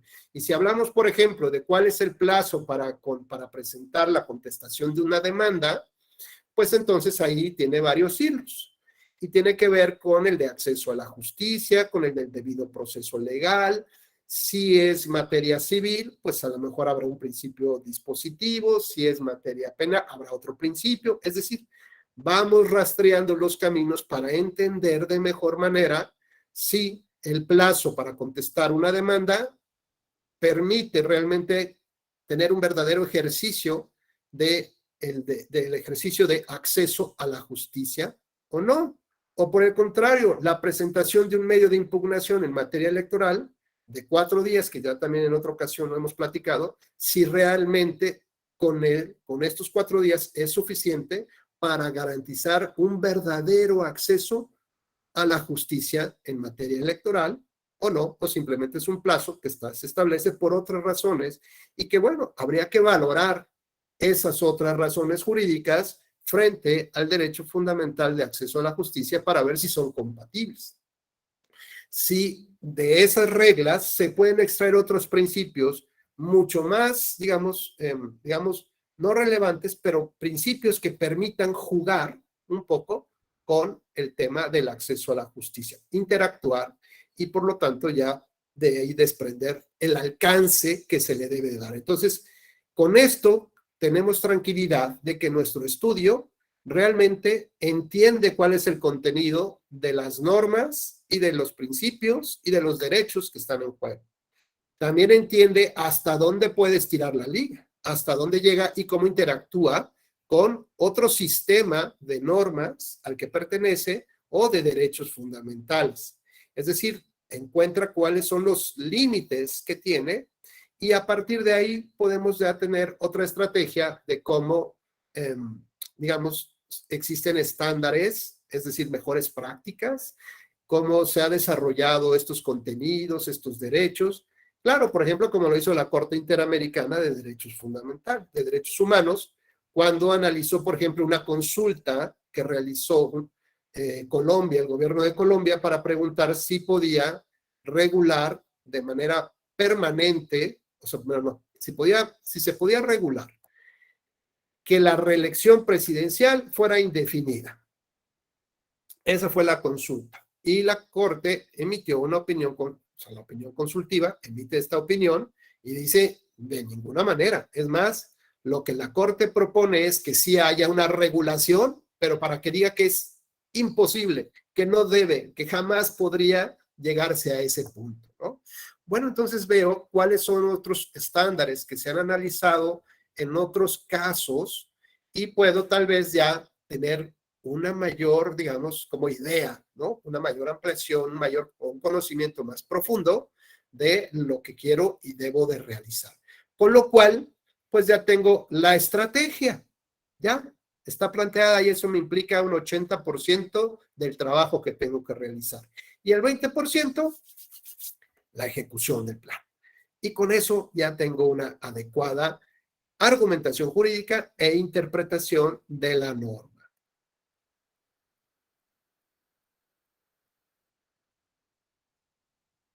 Y bueno, cuando hablamos de, decíamos, cuando hablamos de los distintos esquemas que existen para resolver un caso, pues al principio hablábamos veladamente de dos, la subsunción y la ponderación, ¿no?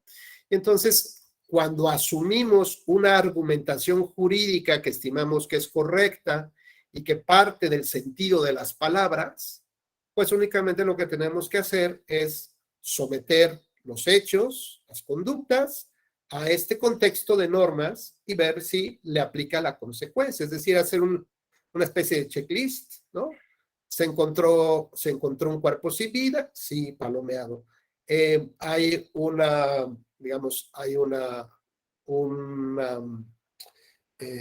objeto mediante el cual se presuma que con eso se le quitó o provocó la pérdida de la vida, sí, bueno, palomeamos. Hay una persona detenida, infragante, sí, bueno. Entonces ahí vamos palomeando nuestros supuestos establecidos en la norma y lo que hacemos es a través de una argumentación, digamos, semántica, de una interpretación de las palabras, ¿no? Pues aplicamos, llegamos a nuestras conclusiones. Y esta es una interpretación válida, correcta, pues ya dijimos que todas pueden ser correctas. Todo depende de cómo lo justificamos, ¿no? Habrá quien diga, no, esto tiene que verse desde otra óptica por tal y cual cosa, ¿no? Pero también tendríamos entonces que diferenciar la interpretación de los hechos de la interpretación de las normas, ¿correcto?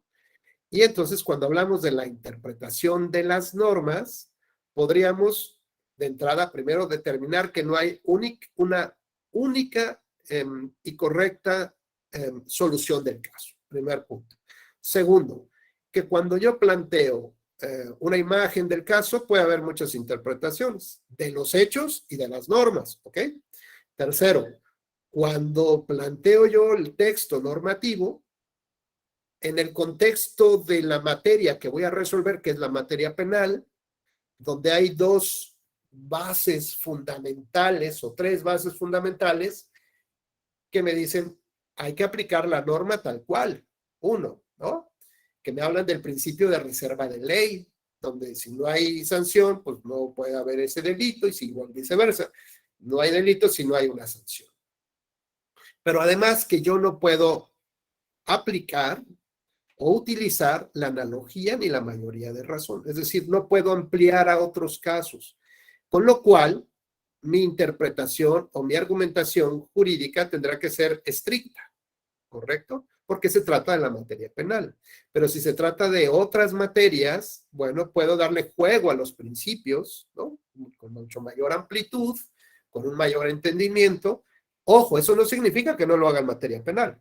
Sin embargo, ya de entrada sé que tengo que ser más estricto como tal, ¿no? Entonces, digamos que este objetivo de justificar la decisión nos lleva a obtener dos grandes beneficios. Por un lado, obligamos a las autoridades a que justifiquen sus decisiones, a que muestren las distintas puertas que tuvieron que recorrer, ¿no? Atravesar para llegar a la mejor conclusión que ellos estimaron. Y por otro lado, nos muestra, justamente por un lado los obligamos y por el otro lado nos muestra cuáles son esas razones. Entonces ahora sí, tenemos la posibilidad de cuestionar las razones sin necesidad de llegar a cuestionar la decisión. ¿A qué me refiero con esto? Que lo que vamos a hacer es un verdadero análisis de las bases en las que se sustenta una norma. Y entonces habrá razones para subsumir la norma y habrá razones también para ponderar la norma. Es decir, para hacer un juego, un balance de razones que se convierten en argumentos, razones del derecho, por supuesto, pero que a partir de otro entendimiento, de otra manera de ver la norma, a partir de mi taza, del instituto electoral, de mis lentes sin aumento, de mi pluma, de mi caleidoscopio, de lo que ustedes quieran, o estos muñequitos ahora que venden mucho de, no se llaman, no me acuerdo cómo se llaman, pero son unos cabezones que están muy de moda.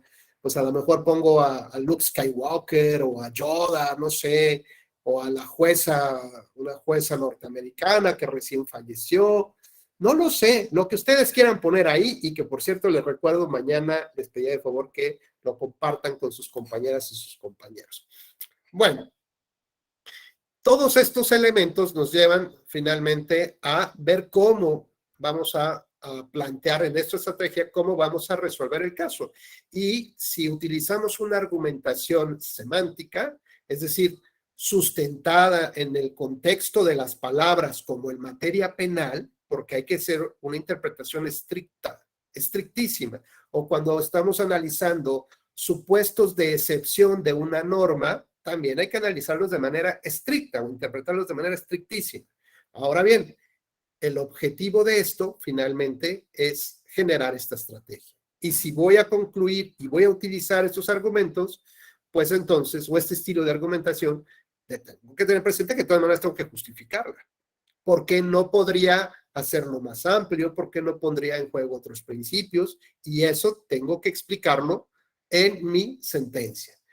O en la demanda que voy a presentar, o en el acto. Imagínense que este gran beneficio que tendríamos, pues también las autoridades de cualquier nivel tratarán de justificar sus decisiones y no solamente de hacer un copiado y pegado de lo que pueden pensar que es la fundamentación y la motivación judicial.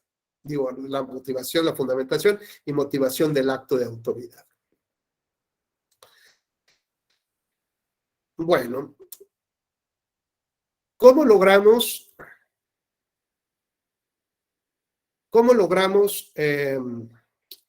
resolver un problema? Pues como todos en la vida, hay que evaluar todas las variables, recopilar toda la información, la mayor información, la mejor información, seleccionar lo que nos va a servir. Acá hay un tema bien importante: ¿cómo evaluamos nuestras tareas personales? ¿Esto qué significa? A ver, aquí es un elemento práctico para resolver un caso, no solamente de la vida, sino un caso jurídico. Si yo llego a ya tengo varias, ya sé por dónde voy a abordar el tema y ahora voy a juntar toda la información, lo que tengo que hacer es hacer un análisis de cómo resuelvo yo mis cosas personales. A ver, ¿y esto qué tiene que ver con el caso jurídico? Pues muy sencillo. Tengo que ver cómo ¿Qué tanta profundidad le dedico a mis estudios? ¿Qué tan organizado soy en mis cronogramas, mis actividades para resolver los temas de mi casa, de mi habitación, el tendido de la cama, el lavado de trastes, la ropa, recoger? A ver, pues estoy sufriendo, siempre estoy padeciendo. Y la verdad es que yo a las 12 cierro. O alguien que son como aves nocturnas, yo durante toda la tarde yo no hago nada de eso. Y a partir de las 11 de la noche es cuando realmente tengo la paz y tranquilidad para resolver las cosas. Bueno, tengo que analizar yo cómo trabajo para resolver mis problemas. Luego entonces tengo que encontrar las mejores medidas y correcciones ahora para resolver un problema, porque tengo yo un problema personal, que es resolver un problema jurídico. Entonces, si el problema jurídico lo voy a resolver igual que resuelvo lo demás, pues valiente cosa, ¿no? ¿Por qué? Porque yo no complemento mis tareas, porque yo no termino de estudiar los casos, porque yo, pues ahí se va, mejor lo copio y pego y busco información de internet y ahí se va el asunto. Bueno, no podemos hacer eso ni para defender un caso, porque recuerden que lo que está de fondo no es la resolución de un caso, está de fondo la resolución de un problema jurídico que tiene la sociedad, está de fondo que eso va a transformar vidas y que cuando hablamos de la materia electoral o en el ámbito democrático, lo que está en juego son nuestros sueños del estilo de vida al que legítimamente queremos aspirar. Así que bueno, todos tenemos nuestras propias debilidades, nuestros fantasmas, telarañas, y lo que hay que hacer es una mea culpa. Y como diría mi abuelita, mira, hijo, cuando la carne es débil, mejor huye de la tentación. Pues lo mismo. Si nos reconocemos que tenemos ciertas debilidades, ¿no? Porque nos las pasamos de la computadora al refrigerador, ahora que hacemos home office y hacemos 20 cosas más, pues evidentemente no le estamos dedicando el tiempo ni la seriedad que requiere el estudio de la resolución del caso. Debo de tener un cronograma de actividades, por supuesto, y ajustarme a ese cronograma, a esas actividades, a ese calendario, porque de lo contrario, pues voy a estar 3 horas pensando con un cigarrito, una copa de vino, y ya cuando me falten 2 horas para entregar el trabajo, pues entonces a ver cómo diablos termino, y algo hay que ponerle, ¿no? Entonces hay que ser muy cuidadosos con nuestros tiempos y aceptarlos. Ver cuáles son las variables, las alternativas, dónde puedo buscar y cómo voy a articular ideas que se comprendan todos los problemas. Bueno, yo nada más les pondría, no sé si a lo mejor se pueda escuchar.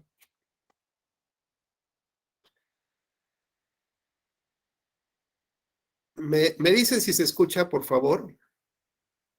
A ver, audio de la presentación, ya está. A ver si se escucha.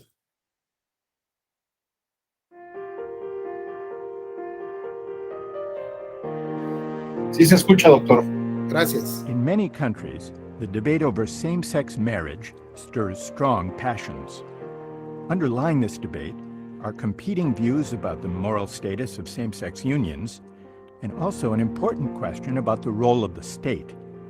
Which of the following 3 policies toward marriage do you think the state should adopt? A, recognize only marriages between a man and a woman. B, recognize marriage between gay couples as well as straight couples. Or C, don't recognize marriage of any kind, but leave this role to religious institutions and private associations.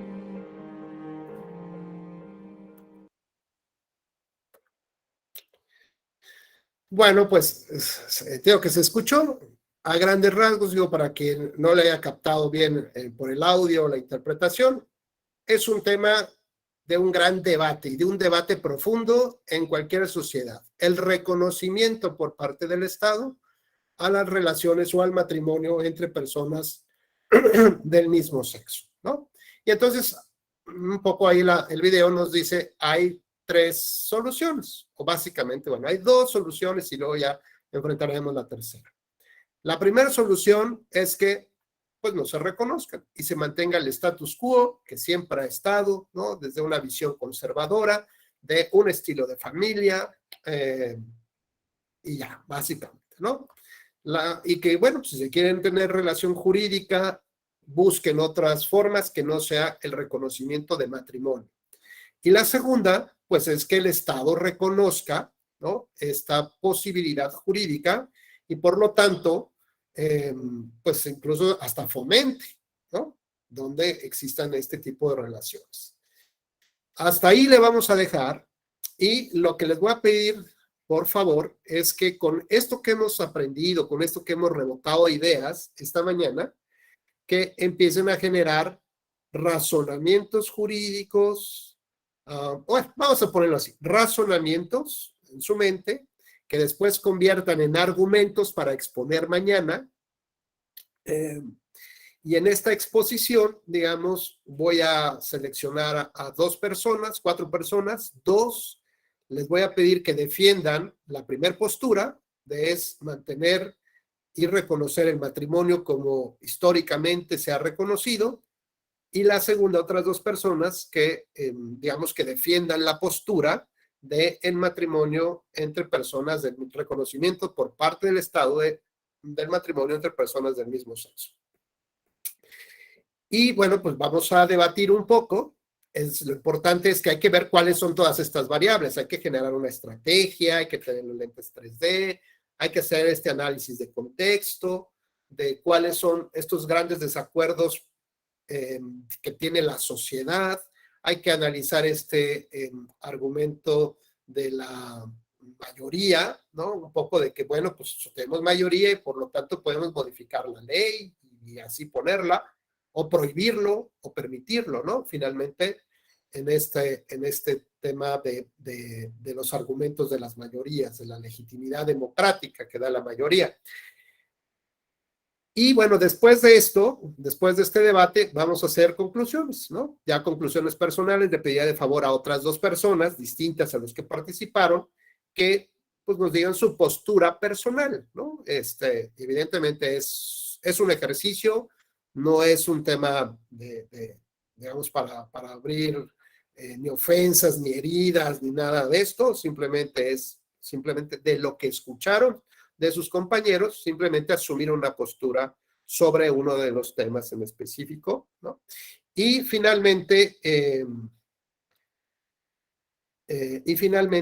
lo que, bueno, después de la otra dinámica, que van a hacer el favor de mostrar este objeto que implica sus lentes 3D, nos vamos ya a hacer un enfoque al 100% con la materia electoral, ¿no? Cómo se interpreta y cómo se argumenta en materia electoral, pero para mí era muy importante tener todo este contexto para ver cómo funcionaba, porque no necesariamente todos ustedes son gente que está vinculada con la materia electoral o que a lo mejor, digamos, hayan tenido cursos o clases y talleres. Afortunadamente, la argumentación jurídica e interpretación ya se da en las universidades como una materia y, digamos, pues es de desarrollo no nada más de un semestre, es de un año, a veces hasta año y medio, ¿no? Entonces, bueno, aquí lo que trato de concentrar son estas visiones más generales, más que la parte teórica, porque no nos llevaría a ningún lado 4 horas a hablar de las distintas escuelas y teorías, pero sí me interesa más bien que sea como un aprendizaje, digamos, personal, ¿no? Un aprendizaje de cómo sí debo yo de realizar las cosas y además qué obstáculos tengo para poder llevar a cabo una interpretación. Y no solamente me refiero a la parte teórica, sino a la parte de mi vida personal, porque tengo ese reloj que nos decía alguien ahí, ¿no? Y ese reloj implica que ya tienes que entregar el trabajo, ese reloj implica que ya tienes que recoger a tus hijos, ese reloj implica que ya viene a ser tu cumpleaños y ya estás de malas porque no has organizado nada, ese reloj implica que tu pareja que te está hablando que si no vas a llegar a cenar, ¿no? Que es otra vez, que es otro desvelo, que es otra vez lo mismo, ¿no? Ese reloj implica todos estos obstáculos que tienes o estos elementos que tienes que podrían personales, que podrían perjudicar una adecuada labor de interpretación y de argumentación pública. Pues, no sé si tengan alguna inquietud, alguna duda, si no, hasta aquí dejaríamos esta charla y mañana retomaríamos nuestra actividad. No, pues excelente. Pues les agradezco profundamente, como siempre, su gentil atención, su participación y ojalá las personas que hayan tenido algún problema ahí de audio, de video, pues puedan resolverlo, porque pues también nos va a dar gusto conocerlos y así nos sentimos más unidos en comunidad. Bueno, pues cuídense mucho, les deseo muy buen provecho, que pasen una magnífica tarde y nos vemos mañana.